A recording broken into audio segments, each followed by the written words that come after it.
Echoes of Fallen Gods, a Deepwell Chronicles novel by Mattias von Schantz. Chapter 26. Agency. "Did you like my armadillo stew?" The old man grinned at him, mischief glittering in his green eyes. No, it was horrible. It kind of tasted like stewed armadillo. "Yes, sir, it was delicious," Larian replied. Joas laughed. "I thought you'd say that. But you shouldn't lie, son. The word forbids it." The word? What word? He didn't understand. And how could it be forbidden? Wasn't lying one of the 11 sacraments? At least he thought so, though he wasn't exactly devout and might be misremembering. But he was fairly certain the gods took pleasure in deception. The old hermit looked at him, still smiling. "The stew was pretty horrendous, wasn't it? I know. I wish I could say it's an acquired taste, but after 60 years I still loathe it. Sadly, most days it's the best I can do around here." Larian couldn't stop himself from breaking into laughter. "Yes, sir, it really was horrible. Can I have some more, please?" "Sorry, son, I'm all out of that delicacy, at least until the next batch is ready tomorrow. But if you stick around, I might be able to scrounge some pickled rats for you." For a few minutes, the two men, separated by half a century of experiences, simply enjoyed each other's company. During the brief moment of levity, Larian could forget the dread he'd been feeling lately. His initial rapport with Soria seemed to have faded. On the surface, everything was fine, but he could feel something was missing now. At first, he'd thought it was Pelham's presence that had caused it, like trying to ride a 3-humped camel. And it was true that they had traded barbs since the red-haired Agerian joined them, but this felt different. Ever since the incident with the pig, Larian hadn't been entirely comfortable around her. Joas and Larian kept trading jokes for a while, but eventually the old hermit grew serious. "Have you considered what I suggested before?" he asked. "About turning around, I mean, finding a better way. It's really Pelham and Soria who make those decisions for us," Larian replied, somewhat reluctantly. "Pelham knows the way." Joas looked at him, concerned in his eyes. "Are you sure he does?" The old man's question, innocent as it sounded, made the Nemean pause. Were they still talking about the literal road? "You know something, don't you? What's going to happen in there?" he asked, indicating the ruined city with his head. The hermit sat down on a makeshift stool he'd made for his shed from old pieces of wood he had found among the ruins. As he did so, he let out a heavy sigh. "That's not for me to say," he told the young thief. Larian found an old chest and sat down on it, facing Joas. He leaned forward, clasping his hands. "Who are you, really?" he asked. The hermit smiled. "I'm a whisperer of the word, but who I am is not important. Only he is." There's that word again. The word. No, the word's not a word. It's a name. Someone Joas reveres. Would that be the god of grammar and spelling, then? For a moment he felt ashamed of his internal joke, fearful that it was blasphemous. But then he decided he'd never worship any god who didn't understand his sense of humor anyway, which, given what he knew of the gods of the world, made the list of candidates exceptionally short. Empty, in fact. Out loud he asked, "Who is he? I've never heard that name before." At first, Joas didn't respond. For a moment he looked to the side, as if he were listening to a voice Larian couldn't hear. "You know, son," he finally said, "the word sends me to whisper his message into the ears of those who are ready to listen. Sometimes they don't even know they are." The hermit paused for a moment, then continued. There are times when a single word is enough. Other times he gives me the privilege to talk freely about him for hours. He knows what every person needs and when they need to hear it. Lorien's heart sank. He understood where this was going. I'm one of those who just gets to hear a single word, right? Joas chuckled lightly. If that were the case, I'm already far beyond my allotted quota. Great. Now let's hear it, old man. The truth is, the hermit continued, that I've been given a special privilege today. While I'm not to talk to you about him anymore, he has actually given me a direct message for you. Really? I've never even heard of him before, but he knows me. That's some impressive divining right there. Idly, he wondered if even the gods of the world knew that much about him. Thus says the word, when the rooster crows, you can choose to say no. I'm supposed to say no to a rooster. That makes no sense whatsoever. I don't understand, he said. What does it mean? Joas smiled.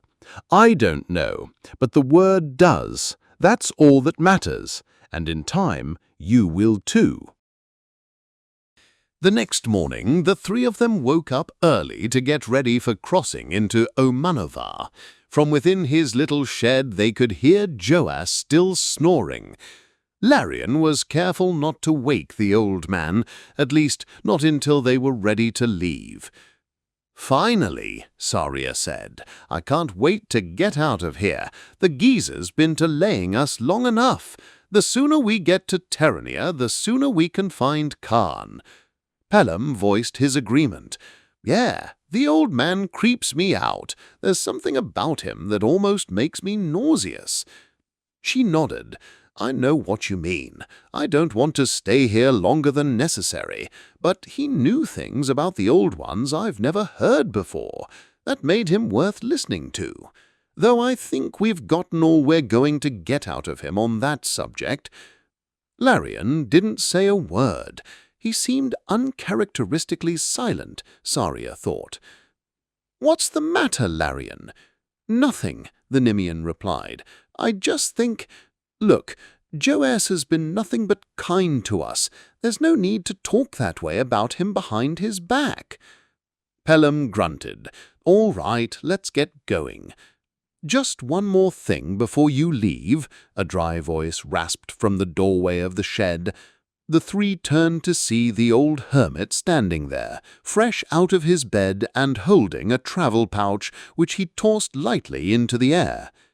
Larian stepped forward to catch it and almost missed. Mildly embarrassed, he wondered how much of the conversation Joas had heard. Fumbling a little, he opened the pouch, removed the stopper, and sniffed carefully at its contents. A smile flashed across his face. "Fresh armadillo soup!" he exclaimed. "Why, thank you, Master Chef." The old hermit laughed, his eyes glinting. "Just something for the road. It's been slow boiling the whole night. Take care, kids. I'll pray for you." Ahead of them loomed the ruined city of the old ones. Its decay speaking to them of strife and conflicts from ages so ancient they had long been erased from the collective memory of man. Standing among the remains of its buildings, the city was much less conspicuous than it had been when they first saw it from the hilltops. Down here, you almost couldn't tell you were in the middle of what once must have been a sprawling metropolis, Saria thought. It was less preserved than she had hoped, much more like the deterioration she was used to back in the jungles of Deramar than she had first realized. Most of the buildings were reduced to only their foundations, broken and eroded by millennia of wind and rain, and everywhere they looked the ground was covered in shards of warm ice. Much of the time she couldn't even tell if the rocks she saw around them were natural or man-made. But now and then they passed a boulder with angles too perfect, shaped not by nature and time, but as if the old ones had poured liquid stone into a mold, like a metalworker casting bronze. They walked for hours along the ancient streets, some wide, some narrow, all straight as lines and hard as rock. Yet, despite the unnaturally dense material they were made from, the surfaces were cracked as if they had been hit by a hammer of the gods. Sometimes, entire sections of the road were missing, forcing them to climb over neighboring ruins to get around the destruction. She and Pelham kept a close eye on their surroundings, watching intently for the soul-sick the old hermit had warned them about. But of the deranged men there was no sign. As for Lorien, she wasn't sure what he was doing. For the past few hours, he hadn't been his usual jovial self. He seemed to be brooding over something she wasn't privy to. It was mid-afternoon, and Soria was starting to feel pretty good about their choice to cross through Ormanavar. Granted, the terrain was horrendous, but the dangers they had expected to find here had not materialized.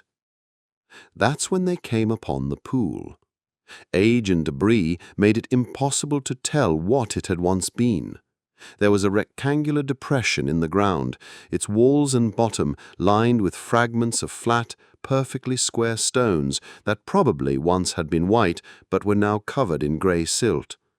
The hole in the ground was filled with rainwater, muddied by soil and dust gathered over millennia of downpour as it flowed downhill into the cavity. And in its murky water, something was stirring. The silvery tendrils frizzing the surface looked much like those of the water spirits they had previously seen patrolling the river. But this one was larger, more energetic, and somehow, Soria thought, more random in its jerky movements. Suddenly the water crested and began to slosh within the confines of the pool. In its center, the surface rose and formed a bud that slowly took on the rough shape of a human face. "Hello, little ones," it whispered, soft and murmuring, like water quietly lapping against the sides of a pig's trough. Pelham held up his closed fist to motion them to stop. Lorien protested, "No, let's find another way." "Have you come to seek the wisdom of the old ones?" the spirit asked, its voice gurgling. The question piqued Soria's interest. Surely, she thought, a spirit who had lived here for eons would know even more than the old hermit had. "What can you tell us of them?" she asked. "Were you here to witness the fires?" "Ah, the fires," it replied, sounding almost like it was smacking its lips, as if savoring the taste of a memory. "What a shame! We had so much fun." "Still, something new rose from the ashes," it continued. "A virgin land, filled with empty hearts, for us to rule as we saw fit once more, just as was our right, per our contract with the first of your race." "Let's go," Lorien said, tugging at her arm. She brushed him off. Suddenly, what appeared to be the head of the spirit jerked to the side to look straight into Soria's eyes. "Soria Tolmar," it whispered to her, "we know who you are." She leaned forward, equally shocked and intrigued by the spirit's recognition of her.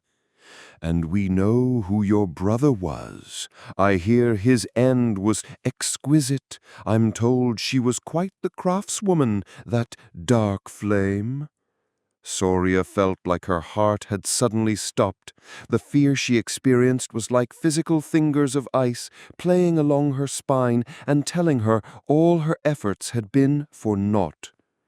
"His dead?" she asked, despite knowing in her soul what the spirit's answer would be. "Karn is dead?" "Oh, yes, little one," the water spirit replied. "His terror as he passed was a most pleasant fragrance in our noses, they say. Most wonderful." Fear turned to anger inside Soria's heart.